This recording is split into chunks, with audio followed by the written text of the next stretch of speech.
Ready? This is Rebecca Sun, Hollywood reporter. She's a senior editor of diversity and inclusion, the Hollywood Reporter, where she oversees equality and representation. Let's get larger. That's what she said.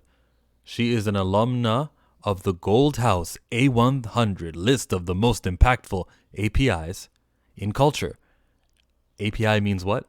And her reporting has won both National Arts and Entertainment Journalism and Southern California Journalism Award for the Los Angeles Press Club, as well as a GLAAD Media Award nomination. Sun began her career at Sports Illustrated. A native of the Bay Area, she earned a master's degree in journalism from New York University, a bachelor's degree in biology, and English, Duke. Okay, got it. Duke Blue Devils, understood. The next I'm going to show you is the article in which Rebecca Sun wrote. Hollywood forfeits up to $30 billion every year because of racial inequality. I'm reading it for the first time with you. I was told to. Thank you, Gray.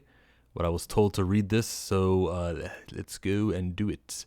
Who would pass up $30 billion? Hollywood's top decision makers and gatekeepers, apparently. Beginning in 2021, the consulting firm McKinsey has published a series of reports exploring the entertainment industry's representation and of historically excluded people. Along the way, the analysts totaled up the potential financial revenue that Hollywood could stand to gain if it adapted to more culturally inclusive businesses.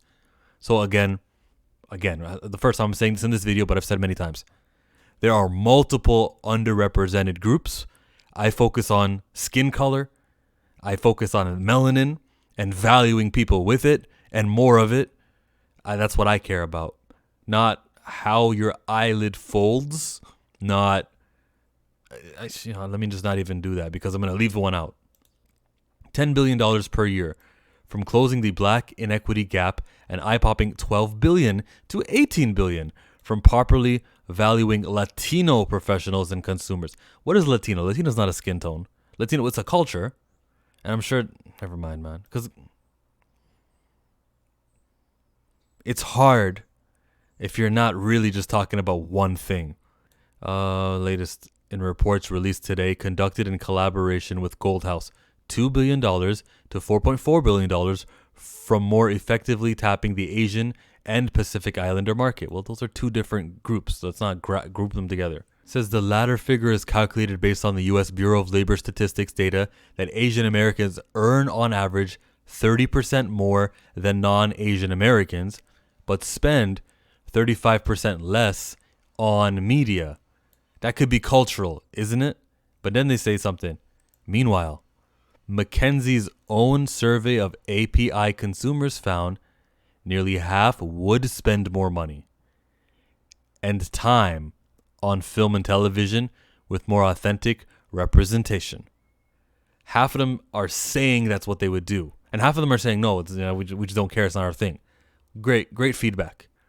You see how there's an underrepresented group there that isn't being served. That's important.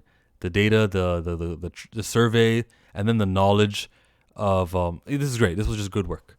Put plainly, Asian Americans have a lot of money. They would spend more of it on media if it better reflected them. Half of the people would. Half of them still wouldn't. They'd be more focused on whatever it is that their money goes to. With movies like Everything All at Once, Parasite, television series like Beef, Squid Game, sweeping awards, and artists like Dwayne Johnson, Taika Waititi, Mindy Kaling to the celebrity A-list, it's true that Asians and Pacific Islanders don't ever do that to me again. I'm going to read this long-ass article, but those are two different groups with two different likenesses, are enjoying unprecedented levels of prominence. What I hate is how you could say something like that, Asian Pacific Islander, and not realize that there's more melanin in one group than there is in the other group, and we exist in a land where that matters. That changes your interactions, your profiling, your everything. It's a very big deal. Let's not ever conflate those two. It's true that Asian Pacific Islanders are enjoying unprecedented levels of prominence and prestige in current pop culture. It's just The Rock. But there are a couple of caveats to keep in mind. For one, the progress is relative. Almost anything is better than a handful of major roles every few decades, especially when that representation includes characters like Mr. Yunioshi, Apu, and Long Duck Dong. Secondly, I'm not mad at Apu, by the way. Secondly, although API representation in film leapt from 3 to 20% in the 20 years between '02 and 2022, 85% of that recent representation is in movies produced outside the US. Oh. AAPIs, Asian American Pacific Islanders. 6.2% of the US population are still underrepresented by 50% in content made in their own country. Yeah, that's crazy. 3.4% of lead roles in the US produced films. By the way, lead roles, good language, lead roles. Don't tell me that there's a best friend with that background and we're doing inclusion. No, you're not. You're just not being racist and excluding when it comes to the supporting cast. But you're just not being racist. You're not being anti-racist. You're not solution, which means that the API faces seen on screen do not necessarily reflect the experiences and perspectives of Asian Americans and Pacific Islanders living here. Furthermore, API representation has a pronounced genre skew. Nearly half of wide releases features with API leads are action-adventure movies. For films that gross more than 50 million, that figure rises to 71%. And movies that with API leads tend to... I'm tired of reading about the API. The hatred, discrimination, the hardships to the Asian community or people whose eyes are slanted, that visually from Korea, China. People who look like that aren't being stereotyped to death. They're not they're not jailed or focused on police. And so while representation in forms of like it should add up, it should equal up, I get it. But then when we remember that the roles that they get, which are stereotypical, are like the really smart guy, the nerd, the kung fu fighter type guy. Stereotypes, but on levels to the damage that they do to the background, like they don't have drug dealer, absent father, crack, all the negative shit. They don't have that. They don't have a history of going in the past to see movies of them and it's oppression filled. They don't got that. For example, in the 5 years between 2018 and 22, 76% of Americans' movies in the limited theatrical release with at least one API lead, The Farewell, were considered race-specific, compared with just 37% of wide release features.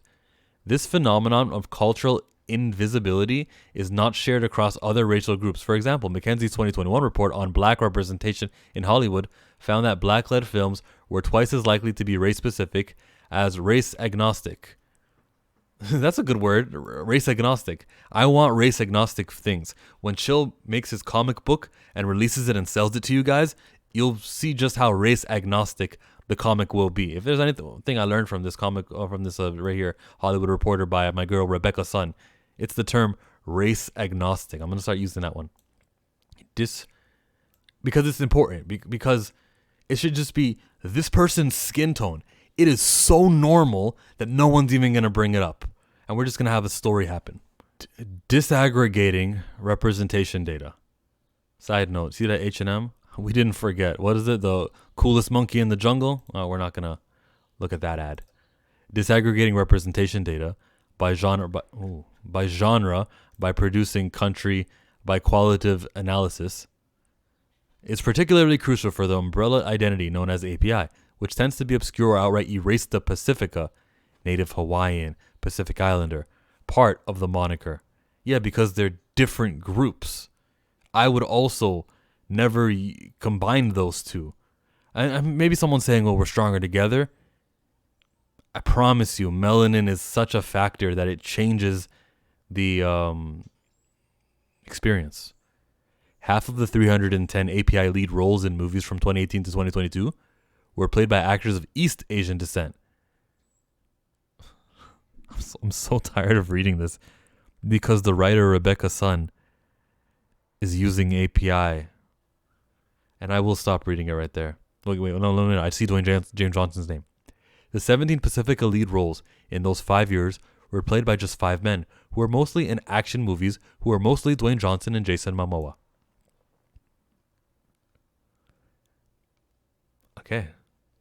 With that, You guys can finish the article there. You could have paused. Look, pause the screen if you want to keep reading it right there, and tell me what you think. I've read read all that I needed to know. This isn't the article that I wanted it to be or expected it to be.